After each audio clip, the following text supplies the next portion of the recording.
C'est un souviens-toi spécial, Antoine, parce qu'on profite de la présence de Constantin pour lui rappeler quelques-uns de ses faits d'armes. Voilà. Mon Dieu. Donc Sois pas timide. Ah, il m'en a parlé Antoine tout à l'heure, mon Dieu.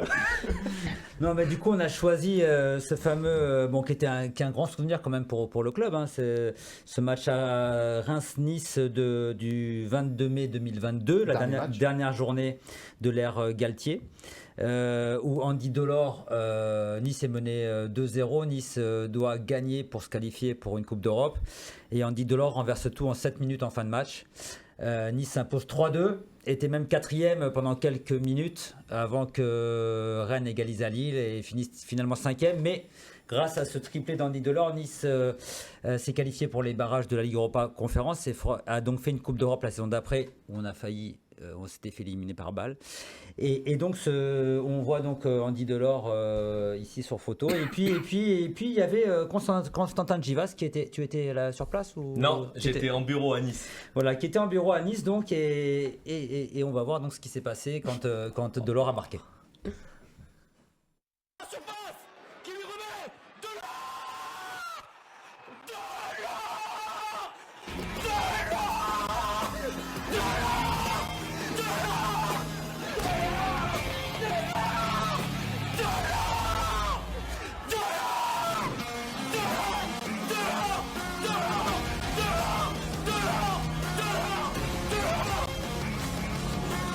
Entre le gym et le stade de Reims.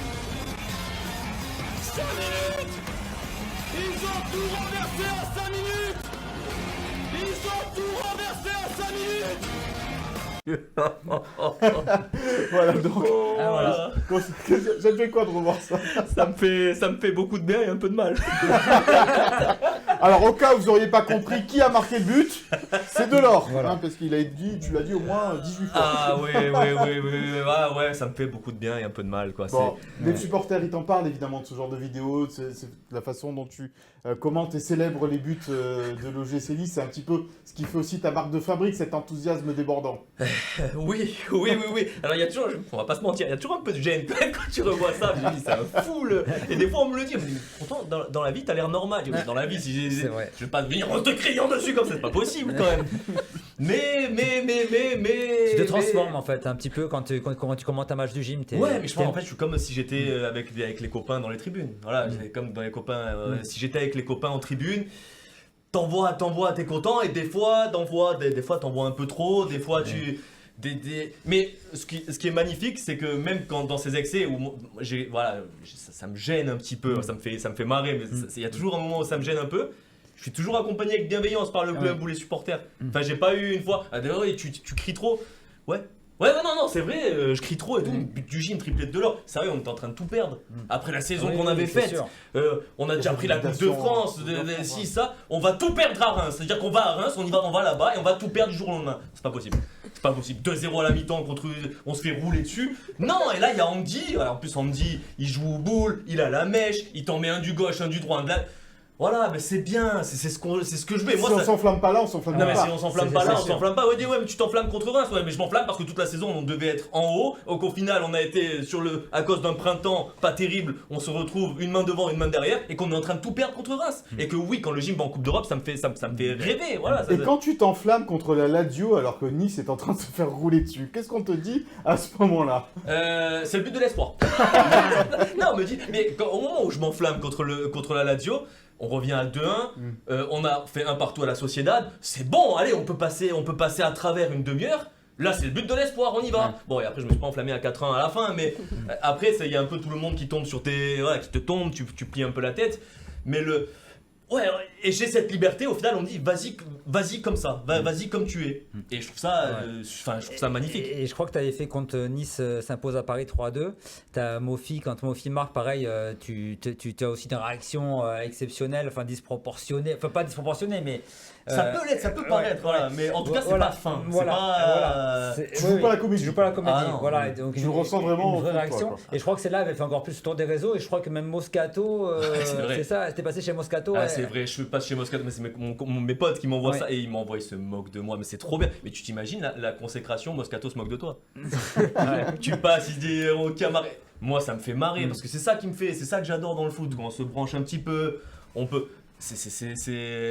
Et moi, je me vois là, je me dis que c'est excessif. Mais au final, je sais pas, ça la se passion. sort Voilà, vraiment comme ça. passion, voilà. Mofi, pareil, on prépare le match, on prépare tous. On n'a pas gagné à Paris depuis une tête de Louis Crémy. Je veux dire, le Paris Qatari, le Paris Ligue des Champions, on met tout le monde dessus, si, ça. T'y vas et tu leur en colles 3. Vraiment, alors qu'on disait tous, le début de saison, il était un peu compliqué. En plus, l'année dernière, on avait pris des points contre, il me semble que c'est Strasbourg à la maison. On s'est dit, hop, vous allez Tu aller vas en au parc. victime. Ouais, Ouais. tu vas là-bas, vous allez vous faire rouler dessus. Mais on n'y va pas se faire rouler dessus. Et en plus, on leur en colle 3 en transition. Enfin, c'était beau, c'était un Ouais. beau match. Et quand je vois Mofi comme ça, et Ouais. derrière, en plus, tout le monde s'excite. Les Parisiens qui commencent à T'étais au parc, toi? J'étais pas au parc, en général je suis ici sur fond vert. J'ai fait Ouais. toute la Coupe d'Europe à l'extérieur, c'était à Cologne, tu vois, toute la Coupe d'Europe dernière je l'avais faite à l'extérieur. Mais en général quand je suis sur les matchs du gym à l'extérieur, je suis au bureau, voilà, sur Oui, le vaut fond mieux vert. pas, parce que si tu cries comme ça, Ah oui. au Parc des Princes, au Stade Vélodrome ou au Groupama Stadium, Ah. je pense qu'ils te mettent dehors, les mecs. Mais hein. j'ai eu en Ligue 1, malheureusement, le foot ça devrait être ça. Mais malheureusement, en Ligue 1, il peut y avoir des situations entre deux. J'étais à Bordeaux en Coupe de France avec les ultra bordelais replacés à côté de toi. Bon, moi, mon objectif, c'est pas de poser problème au club. C'est ça, je veux jamais. En fait, c'est bon esprit. Parce que t'aimerais peut-être pas qu'un commentateur vienne faire la même chose à l'Alliance Riviera. Mais il y a déjà eu. Moi, je me rappelle le fameux Nice Bastia qui évolue un peu mal. Il y avait le commentateur Bastier devant qui a célébré et qui a crié. Ouais, tu te mords un peu les doigts derrière, t'es mal, mais c'est le jeu. Ouais, ça fait partie du folklore. Voilà. quoi. Ouais, c'est le folklore. Oui, et puis ouais. moi, si j'avais envie de, enfin, il faut pas basculer. Moi, je commande jamais contre. J'irai jamais brancher. Enfin, je suis jamais contre. Je suis toujours Oui, pour le gym. ouais. Voilà, pour le gym. Et s'il y a le commentateur qui s'enflamme devant moi. Bon, ben, je suis dégoûté, mais c'est comme ça. Contre le Partizan, c'était trop drôle contre le Partizan Belgrade. Contre le Partizan Belgrade à l'Alliance Riviera, où il n'y avait pas la caméra pour le coup, et où j'avais tout le camp serbe devant, on s'est branché tout le match. Sur le 1 partout, ils mettent un but refusé, ils se retournent, ils me disent de tout. Et derrière, quand les Mina marquent, mais c'est le jeu, voilà, il y a bon esprit. Moi, je suis dans le bon esprit, et surtout, je veux pas qu'on se dise, parce que je vois des fois sur d'autres chaînes clubs, moi, je commenterai jamais contre. Et pourtant, Oui. il y a des équipes pour qui j'ai peu de sympathie. Je commente toujours pour le gym et je commente pas contre les autres. Des fois un petit peu contre l'arbitre aussi. Non mais contre l'arbitrage. Alors encore une fois, je veux pas tomber dans le Calimero, tout le monde contre nous. Mais l'arbitrage, il faudrait que je sois un yogi. Enfin, il faudrait que je sois vraiment quand on voit avec. Par exemple, la dernière, alors que pourtant je l'avais trouvé très bon, Monsieur le Texier à Lens.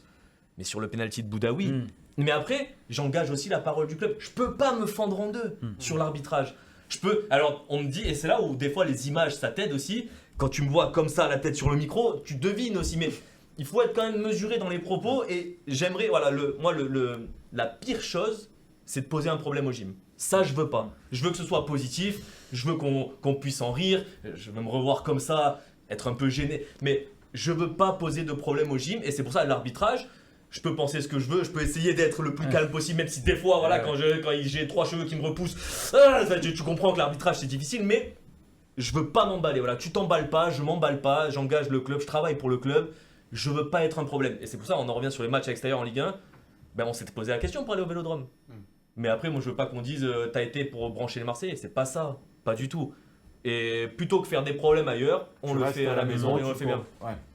Et maintenant, nouveauté, tu commentes depuis des lieux de Nice, c'est ça? Ouais, On t'a vu à la ouais. gare du Sud, on t'a vu À la Mayoun sur le premier match. Voilà, Ouais, donc ça c'est un projet qu'on a au club depuis un petit moment dans la tête, de délocaliser les lives, de délocaliser. Je sais qu'il y a, ça se fait, l'after est dans le pré. Moi ça me fait, je me régale l'été sur l'after et dans le pré. Et nous, on a toujours dans l'idée, ok, il y a les Niçois qui sont sur place, qui font le déplacement, qui sont chauds, qui se régalent. Pour ceux qui sont ici, qu'est-ce qu'on peut faire?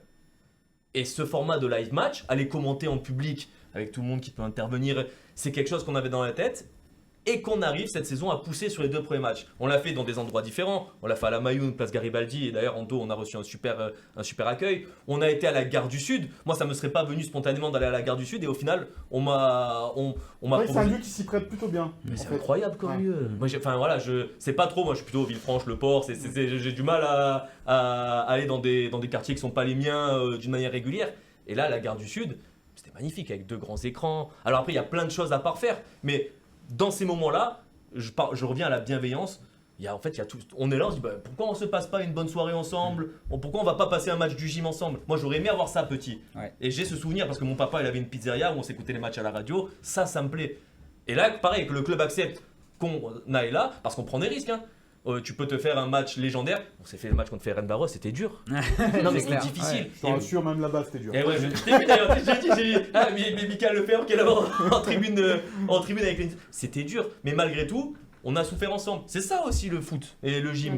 On a souffert ensemble et on a passé une soirée agréable en dépit d'un match pas terrible, pas folichon. Et ça, c'est dans le cadre des 120 ans du club qu'il y a ces. Non, vous faites aussi là, il va y avoir une animation, non, je crois, pour il y a plein, pour les 120 ans du club, voilà, ça fait partie des 120 ans du Voilà, club, mais c'est pour parti. les 120 ans du club, il y a plein de choses. Il y a plein de choses, des grandes, des plus petites. Ça a démarré au château, voilà, c'était une belle journée. Soleil, été, coup de canon, 120 ans, tout, présentation de l'effectif, c'était bien. Mais même au quotidien, par exemple, là, Lille, ce sera, tu seras à l'honneur aussi, Mika, mais c'est les voix du gym Voilà, c'est ça. à l'honneur, les journalistes, les commentateurs, les musée anciens du sport. speakers.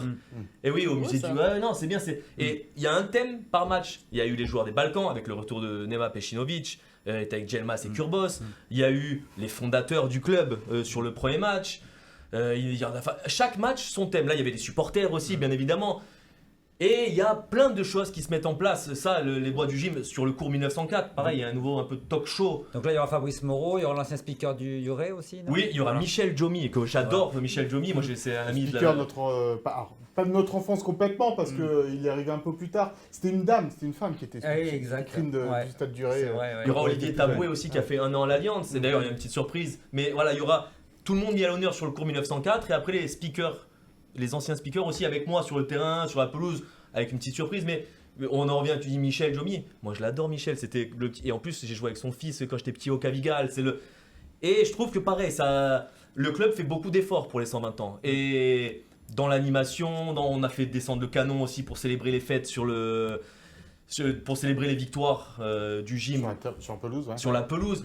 Il y a plein de choses pour mettre en avant notre culture 120 ans et la culture niçoise. Et ça, c'est un immense plaisir. je Un trouve. mot sur ton nouveau rôle de speaker de l'Alliance Riviera depuis cette saison. Tu es le seul à le faire. En fin de Ouais. saison dernière, tu étais avec Fabrice Moreau, que l'on salue d'ailleurs et qu'on embrasse. Comment tu appréhendes, parce que là, il faut savoir à un moment donné être enthousiaste, mais il y a aussi quelques passages obligés, quoi. Bien sûr. Et ça, ce sont les passages les plus compliqués à apprendre au final.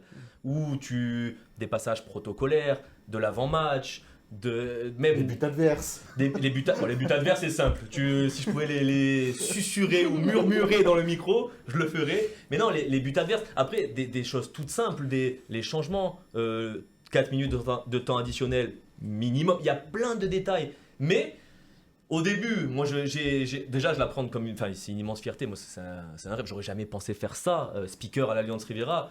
Et Fabrice, je l'embrasse, je le remercie. C'était mon professeur à l'école de journalisme. Il a toujours été super bienveillant avec moi aussi et très gentil. Mais c'est un rêve. Mais il y a plein de choses à apprendre. Il y a des choses sur lesquelles je peux aller à l'impro, à l'inspi et avec beaucoup de liens avec les supporters aussi, parce qu'on a beaucoup d'échanges pour voir ce qu'on peut faire et comment on peut connecter tout le monde au stade.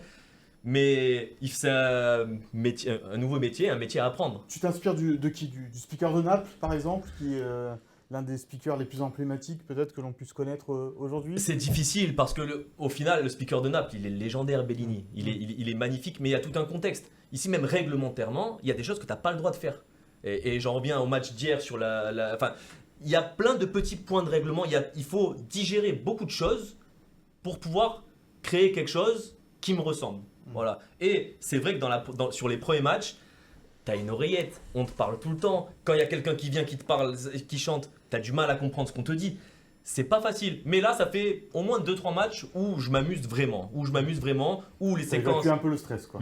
Ouais, c'est ça, c'est ça. Mais je pense que le stress, il peut se manifester de plusieurs manières. Moi, je rentre pas sur le terrain avec le micro en ayant les jambes qui tremblent. Par contre, j'ai envie de crier. Enfin voilà, j'ai cette envie de crier. Et il faut aussi comprendre. Après, voilà, il y a une problématique du son à harmoniser, ça aussi. Mais il faut aussi comprendre qu'il faut qu'il y en ait pour tout le monde. Que les messages protocolaires, tu dois bien les passer. Je dois bien m'appliquer sur ces messages-là. Et après, sur des buts, voilà, sur les buts, j'envoie. Sur des changements, j'envoie. Il y a plein de moments où je peux envoyer. Mais c'est vrai que c'est beaucoup d'informations à appréhender. Mais là, ça va, je commence à me régaler. Ton rêve dès cette première saison, ça serait quoi? Une finale de Coupe de France pour être le speaker au Stade de France avec l'adversaire, évidemment, le speaker adverse? Ça serait incroyable. Ça serait incroyable. Ah oui, un rêve, une finale, mais même qu'on aille en Europe, voilà, qu'on a un quart de finale de Coupe d'Europe, une demi-finale de Coupe d'Europe, parce que moi j'y crois, voilà. Je crois que le gym sera jamais tranquille. Je crois que ce sera jamais linéaire, mais je crois qu'on peut vivre, on peut vibrer. Et j'y crois forcément. Et ce que met le groupe, les valeurs même que le coach envoie, cette combativité, cette grinta, le fait de jamais baisser la tête, ça me plaît. Donc le rêve, ouais, une finale de Coupe de France, et je dirais un grand moment européen. Un gros moment européen. Et aussi un guichet fermé contre Marseille où on les renverse. Très fort. Voilà, je sais si je... Les objectifs de la saison de Constantin, et si forcément. certains joueurs mettaient autant d'intensité que Constantin a fait son métier de speaker, parfois on n'aurait pas les débuts de match qu'on a eu contre Ferencváros ou contre Twente, ça c'est certain. Et C'est un rêve, c'est ça, c'est le rêve. Quoi. Pour terminer, vas-y Antoine. Pour terminer, je voulais quand même dire un petit mot, et on a quand même critiqué le nombre de spectateurs, mais je voulais dire un petit mot sur la Populaire Sud qui a encore été fantastique hier soir, parce que heureusement qu'ils étaient là, ils ont mis une ambiance de feu avec seulement 15 000 personnes, comme ils l'ont fait à chaque match européen et à chaque match de championnat. Donc je voulais un petit coup de chapeau à la Populaire Sud. Ouais, Et puis pour Avec un banderole. Un grand coup de chapeau, c'est ce que je voulais te dire tout à l'heure dans le verre à moitié vide et à moitié plein. Oui, il y a 15 000, mais la Sud pousse fort et ça va pousser. Et contre les Rangers, ça va pousser et je pense que moi, ça va être une force. Bah oui, ça va être une force comme ça a pu l'être et comme ça l'est toujours. Mais c'est vrai que cette année, ils sont toujours au rendez-vous. Vraiment. Et puis toujours dans le positif.